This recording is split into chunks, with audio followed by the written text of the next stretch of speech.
Chevella bus ప్రమాదంలో 19 మంది మృతి చెందారు. 19 మంది మృతదేహాలకి పోస్టుమార్టం పూర్తయిపోయింది. వారి మృతదేహాలను వారి కుటుంబ సభ్యులకి అప్పగించారు.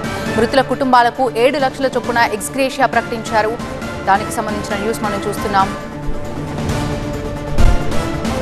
మెంబర్స్ చనిపోవడం, అందులో 14 మంది మహిళలు, 5 మంది మేల్ పర్సన్స్ ఉన్నారు. సో ఇప్పటిదాకా చనిపోయిన వాళ్ళలో అందరికీ కూడా పోస్ట్మార్టం పూర్తి చేసుకోవడం జరిగింది. వారి కుటుంబ సభ్యులకు మొత్తం 19కి సంబంధించిన డెడ్ బాడీస్ని కూడా వాళ్ళకు కుటుంబ సభ్యులకు హ్యాండ్ ఓవర్ చేయడం జరిగింది.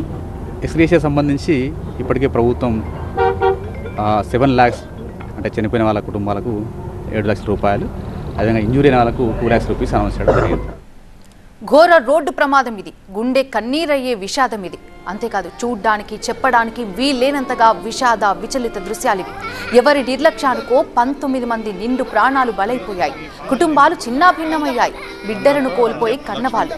ఇక అమ్మా నాన్న లేరని రారని తెలిసి బిడ్డల అరణ్యరోదన.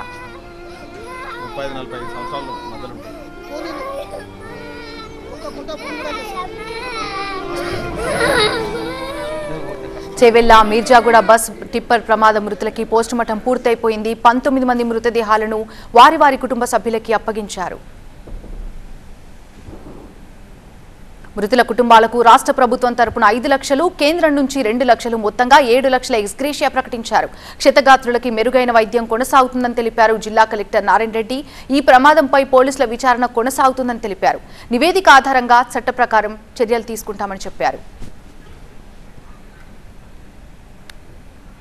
పూర్తి అప్డేట్స్ అందించడానికి మా ప్రతినిధి వాసు లైవ్ లో సిద్ధంగా ఉన్నారు. వాసు, మొత్తానికైతే మృతదేహాల అప్పగింత కార్యక్రమం కంప్లీట్ అయినట్టు తెలుస్తోంది. మరి క్షతగాత్రుల పరిస్థితి ఏ విధంగా ఉంది? కొంతమంది పరిస్థితి విషమంగా ఉన్నట్టు తెలుస్తోంది. వారి సిచ్యువేషన్ ఏంటి?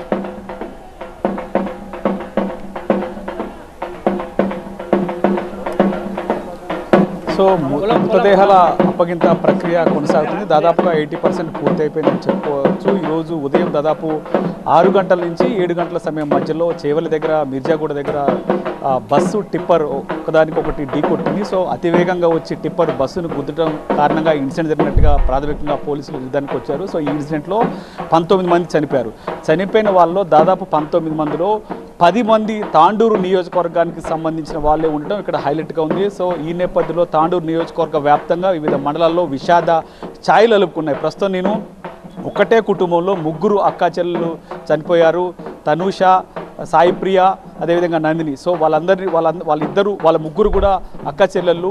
సో వాళ్ళందరూ కూడా చనిపోయారు. ప్రస్తుతం వాళ్ళ స్వగ్రామం ఏదైతే ఉందో మేరకంపల్లి దగ్గర అంత్యక్రియలు మరికొద్ది సేపట్లో ప్రారంభంగా ఉన్నాయి. మొత్తం చూసుకోవచ్చు, పూర్తి స్థాయిలో ఈ గ్రామం మొత్తం కూడా విషాద ఛాయలు అలుముకున్నాయి. సో వీళ్ళ ఇంట్లోనే దాదాపు ఇప్పుడు ఎవరైతే చనిపోయారో ఈ ముగ్గురికి సంబంధించి వాళ్ళ అక్క marriage last year 17th marriage జరిగింది. సో బంధువులందరినీ కూడా అందరినీ పిలుస్తూ పెళ్లిలో చక్కగా అందరినీ పలకరిస్తూ ఉన్న ఆ ముగ్గురు కూడా చనిపోవడంతో పూర్తిగా ఈ గ్రామం మొత్తం కూడా విషాద ఛాయలు అలుముకున్నాయి. సో వీళ్ళు స్వగ్రామం మేరకంపల్లి అయినప్పటికీ తాండూరులో నివాసం ఉంటున్నారు. సో తాండూరు నుంచి ఈ ముగ్గురు కూడా ఉన్నత చదువుల కోసం హైదరాబాద్లో చదువుతున్నారు. సో ఈ నేపథ్యంలోనే నెల రోజులు దాదాపు గత నెల 17వ తారీఖున మ్యారేజ్ జరిగింది అక్కది. ఆ మ్యారేజ్తో పాటుగా వాళ్ళందరూ ఈ ఊరు తాండూరులో ఉన్నారు. సో ఇక్కడి నుంచి బంధువులందరూ కలిసి తిరిగి ఈరోజు మళ్ళీ హైదరాబాద్కి ఉన్నత చదువులు చదవడానికి వాళ్ళ తండ్రి పూర్తిగా వాళ్ళందరూ బస్ ఎక్కించారు. కొద్దిసేపట్లోనే మృత్యు వాళ్ళని కవలించి వేసిందని చెప్పుకోవాలి. మొత్తం గ్రామం మొత్తం కూడా విషాద ఛాయలో అలుపుకుంది. దాదాపు నిన్నటి వరకు కూడా వీళ్ళందరి ముందు తిరిగిన ఆ ముగ్గురు ఆడపిల్లలు లేరు అన్న విషయాన్ని పూర్తిగా ఇక్కడ ఉన్న గ్రామస్తులు ఎవరు జీర్ణించుకోలేకపోతున్నారు. వాళ్ళ మృతదేహాలను చూసి కన్నీటి పరిమితమై రోదనతో విలపిస్తున్న సిచ్యువేషన్ ఈ గ్రామం మొత్తం కనిపిస్తుంది. మొత్తం ఇక్కడున్న ఈ గ్రామంతో పాటు చుట్టుపక్కల ఉన్న గ్రామానికి సంబంధించిన అందరూ కూడా ఇక్కడికి వచ్చారు. ఎందుకంటే ఈ ఊరితో వాళ్ళకి చాలా అవినాభావ సంబంధం ఉంది. ఏ పండగ అయినా సరే, ఏ ఫెస్టివల్ అయినా సరే, ఏ శుభకార్యం అయినా సరే ఇక్కడికి వచ్చి ఈ గ్రామస్తుల మధ్య జరుపుకోవటం వాళ్ళందరికీ సంతోషంగా ఉండేది. అట్లాంటి పిల్లలు ఈరోజు చనిపోవడం మాకు బాధగా ఉందంటూ కూడా చెప్తున్నారు. మనతో మాట్లాడేందుకు బంధువులు ఉన్నారు. ఎవరైతే చనిపోయారో వాళ్ళ బంధువులు ఉన్నారో వాళ్ళతో మాట్లాడించే ప్రయత్నం చేద్దాం.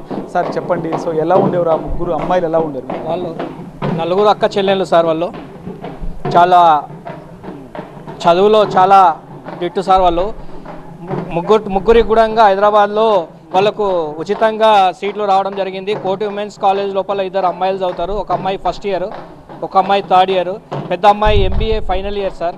ఆమెకు ప్లేస్మెంట్ కూడా వచ్చింది. ఒక రెండు మూడు నెలల లోపల ఉద్యోగం కూడా ఎక్కబోతుంది. వాళ్ళ నాన్న ఒక ప్రైవేట్ వెహికల్ ఉంది వాళ్ళ నాన్న దగ్గర, సొంత వెహికల్ డ్రైవర్ కమ్ ఓనర్ అతనే. అంత కష్టపడి పిల్లలని మంచిగా చదివిపిస్తే ఈరోజు ఉదయం జరిగిన సంఘటనలో వాళ్ళు ఇక్కడ లేకపోవడం చాలా బాధాకరం సార్. మొన్న అక్టోబర్ 17 రోజు వాళ్ళ పెద్ద సిస్టర్ది మ్యారేజ్ అయింది సార్. వాళ్ళ పెద్ద సిస్టర్ మ్యారేజ్ అయ్యి 17 రోజులు కూడా కాలేదు. 17 రోజుల లోపలనే ఈ సంఘటన జరిగింది.